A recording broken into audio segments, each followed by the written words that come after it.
నిజామాబాద్ జిల్లాలో తీవ్ర విషాదం జరిగింది. శ్రీరామ్ సాగర్ ప్రాజెక్టులోకి ఈతకు వెళ్లి ప్రమాదవశాత్తు 3 యువకులు మృతి చెందగా మరొకరు గల్లంతయ్యారు. నిజామాబాద్ నగరానికి చెందిన 3, మహారాష్ట్రకు చెందిన మరొకరు విహారం కోసం శ్రీరామ్ సాగర్ కు వెళ్లారు.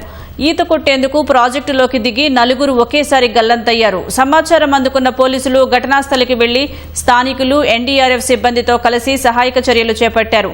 3 మృతదేహాలను వెలికితీసి మరొకరి కోసం వెతికారు. విహారయాత్రకు వెళ్లిన బిడ్డలు విగతజీవులుగా మారడంతో బాధిత కుటుంబాలు కన్నీరు మున్నీరయ్యాయి. చీకటి పడటంతో సహాయక చర్యలు నిలిపివేశామని సిపి సాయి చైతన్య తెలిపారు. ప్రాజెక్టులు, కాలువలు, చెరువుల వద్దకు వెళ్లే పర్యాటకులు అత్యంత జాగ్రత్తగా ఉండాలని సిపి సూచించారు.